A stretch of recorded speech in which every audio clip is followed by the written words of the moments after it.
क्या आपने कभी सोचा है, जिस इंसान के पास सब कुछ होता है फिर भी उसके अंदर एक खालीपन क्यों रहता है?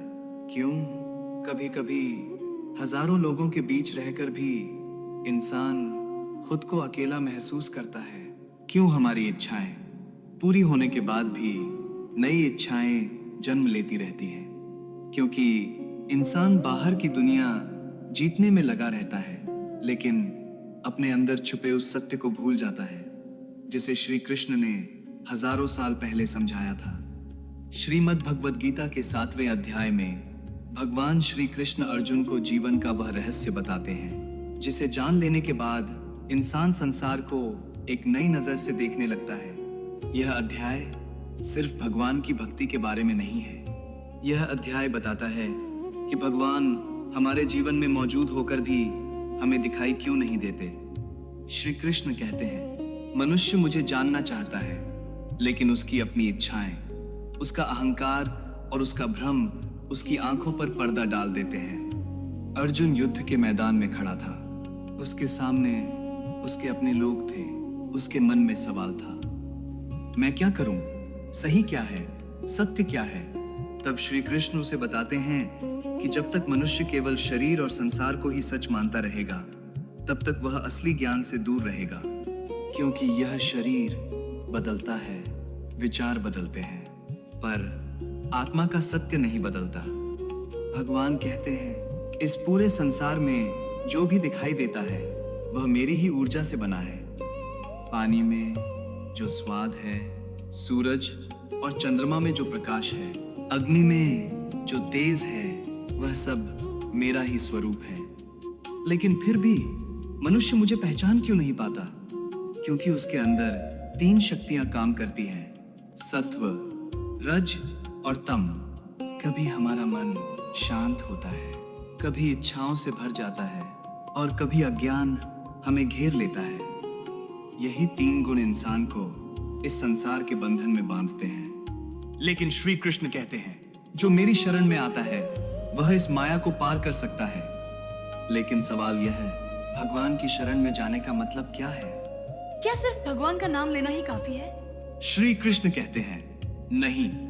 सच्ची शरण का अर्थ है अपने अहंकार को छोड़ देना, अपने मन की जिद को छोड़ देना और यह समझना कि इस संसार में जो कुछ भी हो रहा है उसके पीछे एक बड़ी शक्ति काम कर रही है। मनुष्य अक्सर सोचता है, मैंने यह किया, मेरी मेहनत से यह मिला, मेरी वजह से सब हो रहा है। लेकिन श्री कृष्ण बताते हैं कि यह मैं ही सबसे बड़ा भ्रम है। जब तक इंसान अपने अहंकार को पकड़े रहता है, तब तक वह सत्य को देख नहीं पाता।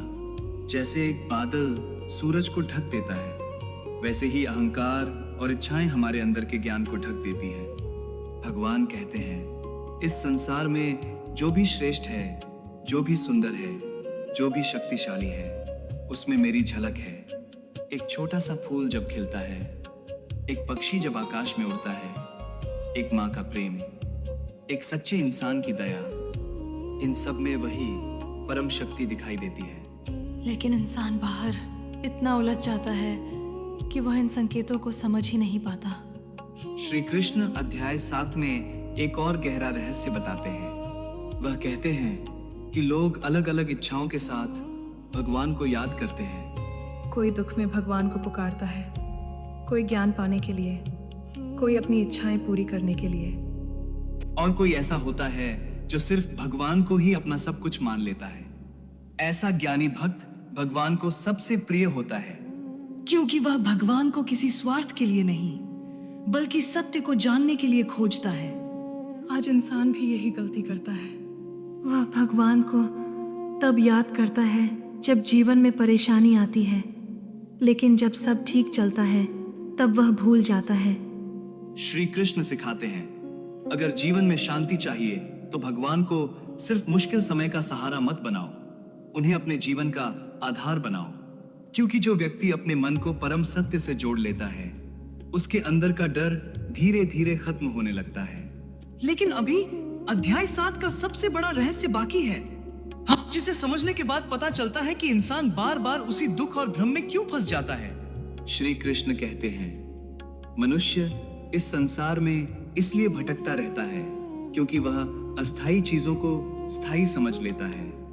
जिस शरीर को हम मैं कहते हैं वह समय के साथ बदल जाता है। जिस धन को हम अपना समझते हैं वह कभी भी हमारे पास हमेशा नहीं रहता। जिन रिश्तों को हम हमेशा के लिए मान लेते हैं वो भी समय के साथ बदल जाते हैं। लेकिन फिर भी इंसान इन्हीं चीजों को पकड़कर बैठा रहता है। यही मोह है। श्री कृष्ण अर्जुन को समझाते हैं कि संसार से भागना समाधान नहीं है, बल्कि संसार में रहते हुए सत्य को पहचानना ही असली ज्ञान है। कर्म करो, अपनी जिम्मेदारियां निभाओ, लेकिन अपने मन को इस भ्रम में मत बांधो कि सब कुछ सिर्फ तुम्हारे नियंत्रण में है, क्योंकि जब इंसान हर चीज को अपने हिसाब से चलाना चाहता है तभी उसके अंदर चिंता जन्म लेती है। वह सोचता है अगर ऐसा नहीं हुआ तो क्या होगा, अगर मेरा नुकसान हो गया तो, अगर लोग मेरे अनुसार नहीं चले तो। और यही सोच धीरे धीरे मन की शांति छीन लेती है। श्री कृष्ण कहते हैं जो मुझे हर जगह देखता है और हर चीज को मुझसे जुड़ा हुआ समझता है वह जीवन के असली ज्ञान को समझने लगता है। लेकिन माया इतनी शक्तिशाली है कि बड़े बड़े ज्ञानी भी कभी कभी भ्रमित हो जाते हैं, क्योंकि माया हमेशा हमें वही दिखाती है जो हमारी इच्छाएं देखना चाहती है। अगर मन में लालच है तो हर जगह अवसर दिखेंगे। अगर मन में क्रोध है तो हर जगह दुश्मन दिखाई देंगे। अगर मन शांत है तो उसी दुनिया में सुंदरता दिखाई देने लगेगी। इसलिए श्री कृष्ण कहते हैं बदलना संसार को नहीं, पहले अपने मन को है, क्योंकि जैसा मन होता है वैसी ही पूरी दुनिया हमें दिखाई देती है। अध्याय 7 हमें यह भी सिखाता है कि भगवान को सिर्फ मंदिरों में मत खोजो, उन्हें अपने कर्मों में खोजो, अपनी सोच में खोजो, अपने व्यवहार में खोजो, क्योंकि परमात्मा से जुड़ने का रास्ता बाहर से नहीं अंदर से शुरू होता है। लेकिन अब आता है इस अध्याय का सबसे महत्वपूर्ण संदेश, जिसे अगर इंसान अपने जीवन में उतार ले तो डर, चिंता और भ्रम धीरे धीरे कमजोर होने लगते हैं। श्री कृष्ण कहते हैं सच्चा ज्ञान केवल शब्दों को याद कर लेने से नहीं आता। सच्चा ज्ञान तब आता है जब इंसान उसे अपने जीवन में महसूस करता है। कई लोग भगवान के बारे में सुनते हैं, कई लोग भगवान के बारे में पढ़ते हैं, लेकिन बहुत कम लोग उस सत्य को अपने अंदर उतार पाते हैं, क्योंकि ज्ञान और अनुभव में अंतर होता है।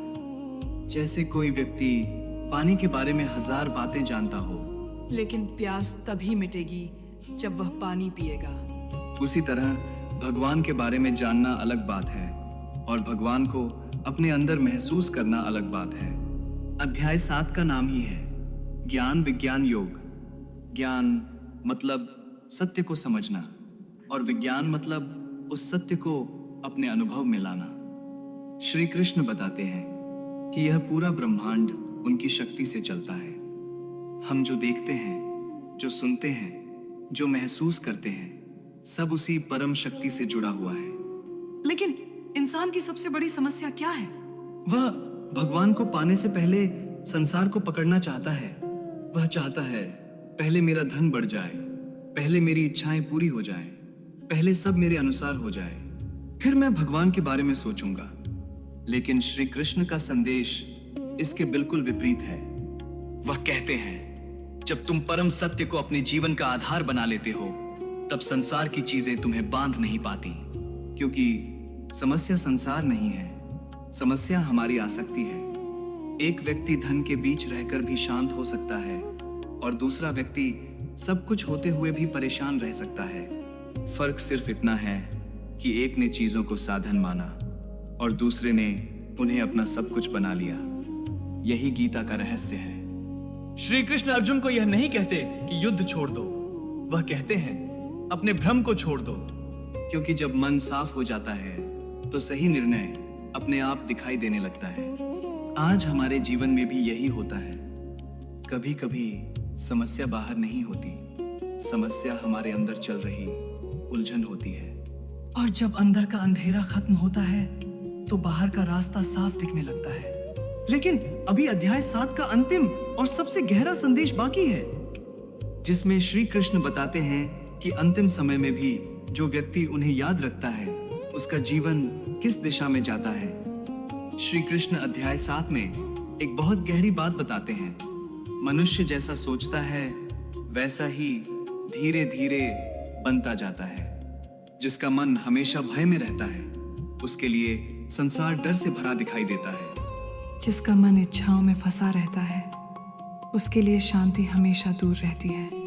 लेकिन जो अपने मन को परम सत्य से जोड़ देता है उसके अंदर एक अलग ही शक्ति जागने लगती है। श्री कृष्ण कहते हैं कि जो व्यक्ति जीवन भर सत्य को याद रखता है उसका अंत समय भी उसी चेतना से जुड़ा होता है। इसलिए भगवान को सिर्फ संकट के समय याद मत करो। जब खुशी मिले तब भी उन्हें याद करो। जब दुख मिले तब भी उन्हें याद करो। जब रास्ता समझ ना आए तब भी उन्हें याद करो।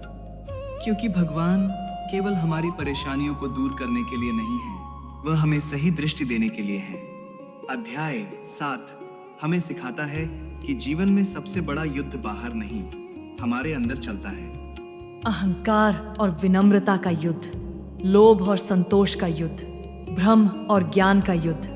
और जो इस अंदर के युद्ध को जीत लेता है वही असली विजेता बनता है। श्री कृष्ण का संदेश साफ है, अपने कर्म करते रहो, अपने मन को शुद्ध करते रहो और हर चीज में उस परम शक्ति को महसूस करने की कोशिश करो।